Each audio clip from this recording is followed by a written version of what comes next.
Hello বন্ধুরা, welcome back to my YouTube channel. আরও একটা নতুন ভিডিও নিয়ে চলে আসলাম। এই ভিডিওতে একটা সিনেমা দেখলাম, সেই সিনেমাটা রিয়াকশন দেবো কেমন লাগলো আমার। সেটা হচ্ছে সিদ্ধান্ত চতুর্বেদী, মালবিকা মোহন, রাঘব জুয়েল, রাম কাপুর, রাজ অর্জুন, গজরাজ রাও অভিনীত ইয়োদ্রা সিনেমাটা, যেটা গতকাল সিনেমা হলে রিলিজ করেছিল। আমি সিনেমাটা দেখলাম, কেমন লাগলো আমার।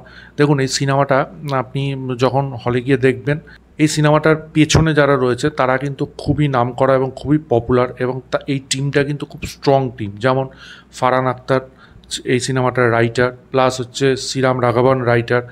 এখানে যে ডাইরেক্টর, সে কিন্তু মম সিনেমার ডাইরেক্টর, মানে শ্রীদেবী যে সিনেমাটায় রোল করেছিল, দারুণ একটা সিনেমা। তো এত ভালো টিম নিয়ে সিনেমাটা ঠিক জমলো না, আমার মতে ঠিক জমলো না। এটা বিলো এভারেস্ট সিনেমা। দেখুন, সিনেমাটা যেরমভাবে ওরা তৈরি করতে চেয়েছে, সেই জিনিসটা কিন্তু ঠিকভাবে মানানসই হয়নি, সেই জিনিসটা তারা ফোটাতে পারেনি। দুটো জিনিস আমি সিনেমাটার কিন্তু প্রশংসা করব। সেটা হচ্ছে এই সিনেমাটার যে অ্যাকশন কোরিওগ্রাফি, সেটা কিন্তু খুব ভালো, এবং সিনেমাটোগ্রাফি, এই দুটো জিনিস কিন্তু এই সিনেমাটা সত্যিই প্রশংসা করার বিষয়।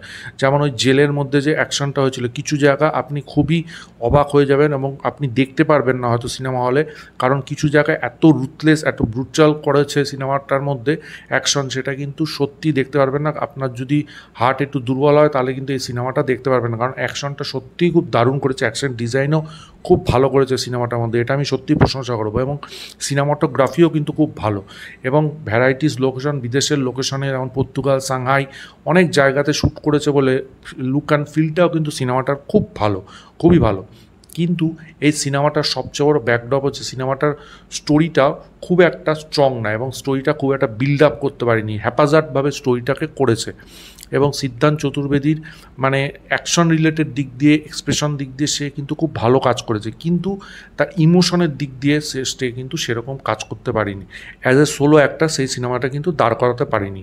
রাঘব জুয়েলের ওপর কিন্তু অনেকেই করেছিল যে রাঘব জুয়েল রয়েছে বলে সিনেমাটা ভালো হতে পারে, কিন্তু থাকলে তো হবে না, তাকে প্লট দিতে হবে, তাকে প্লট দিতে হবে। তাকে তো সেরকমভাবে সিনেমাটার মধ্যে দেখাই গেল না। যেমন কিল, তারপরে গেয়ারা গেয়ারা, এগুলোর মধ্যে সে তাকে যেরমভাবে দর্শকরা পেয়েছে, যেরমভাবে তাকে এনজয় করেছে, তার অ্যাক্টিংকে যেরমভাবে প্রশংসা করা হচ্ছে, এখানে তো যেরমভাবে পারলই না দর্শক। তার পরিপ্রেক্ষিতে বলবো, সে যেইটুকুনি স্পেস পেয়েছে সেইটুকুনি কাজ করেছে, তবে খুবই কম স্পেস তাকে দেওয়া হয়েছে।